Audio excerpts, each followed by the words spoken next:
Yo, people. Welcome back to the channel. Welcome back to KGX to the Z TV. Breaking news a few hours ago. It's just on Lewis's channel. Shout out to homie Lewis. Make sure you guys go subscribe to Carefree Lewis if you already haven't, which you probably aren't. But Andrey Santos to Manchester United, 48 million plus 2 million with a 10% sell on. What are we saying? What are we saying, folks? Had a lot of words on this already today, so I'll keep it relatively short, but looks like Santos asked out, wants more playing time. Fair play to him. Even though second half of the season he did get a decent amount of playing time, and considering how fragile Lavia is, how fragile Reece James is when he plays in the midfield, with Enzo's potential exit, there could have been minutes there for Santos at Chelsea this year, right? Looks like Alonso is going to go with a wing backs, three at the back, so it's probably going to be something like a 3-4-3 or a 3-5-2, something along those lines, right?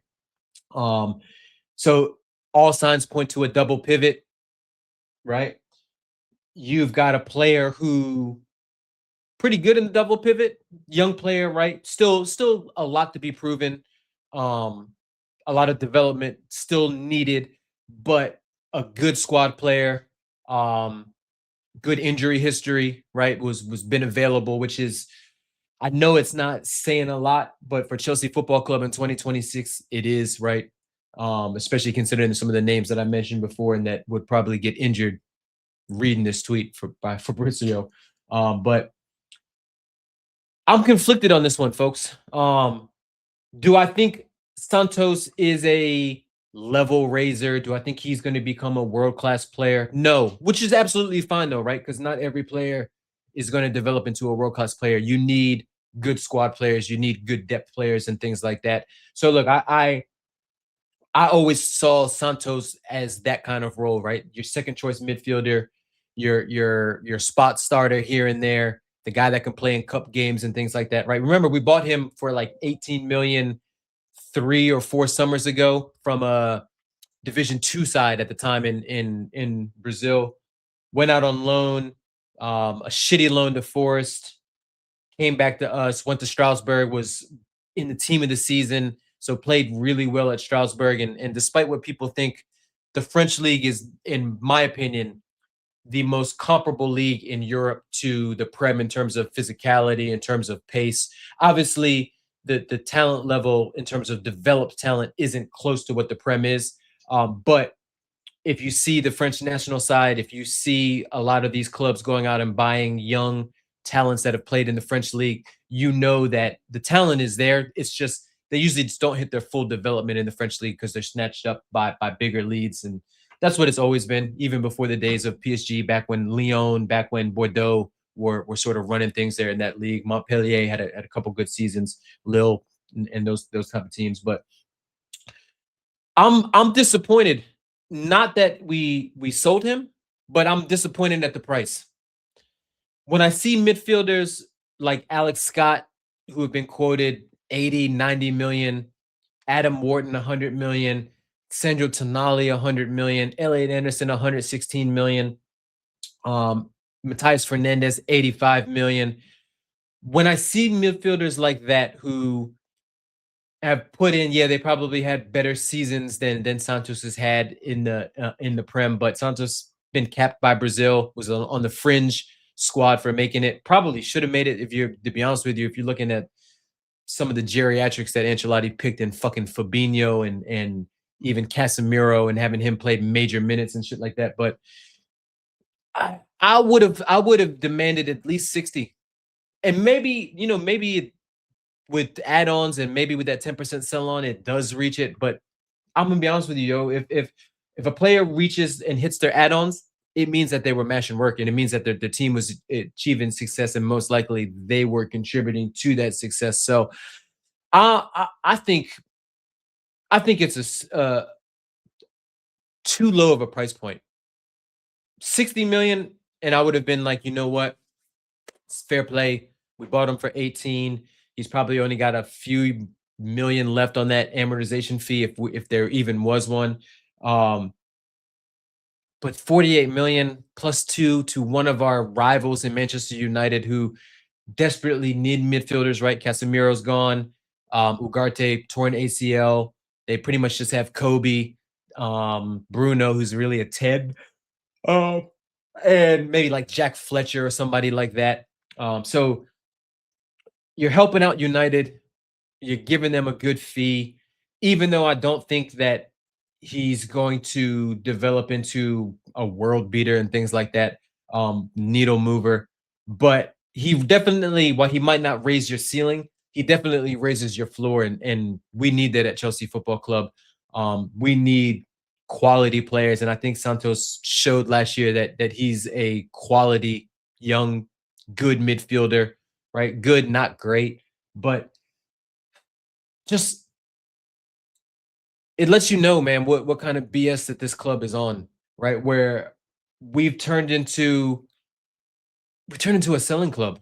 We've turned into a club that gets a player, keeps them around a couple years, sees their value increase, and then flips them, right?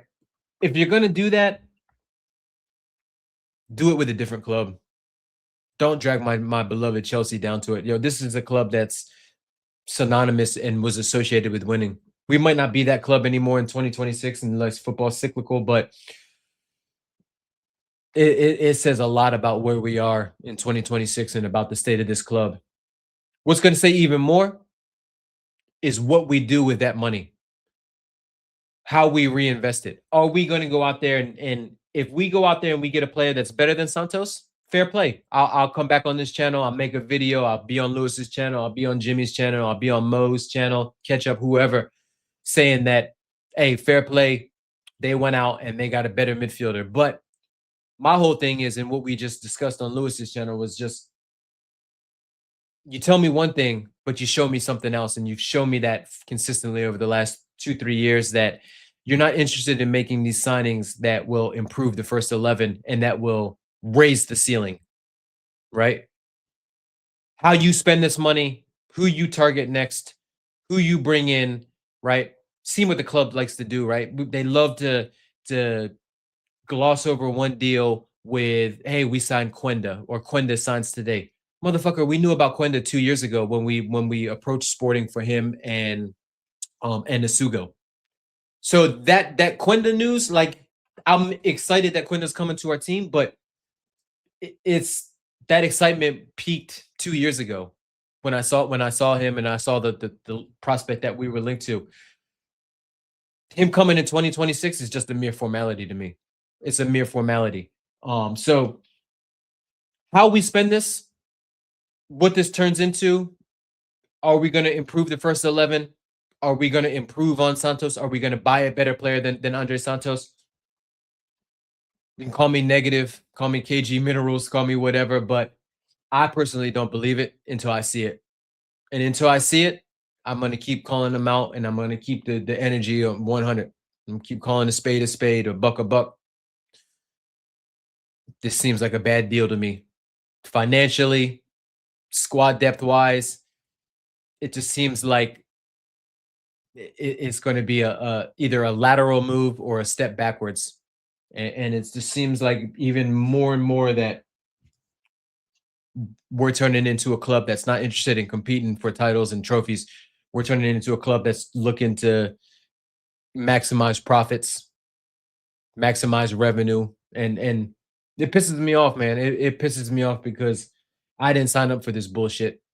I know a lot of you guys didn't sign up for this bullshit either, but we're here.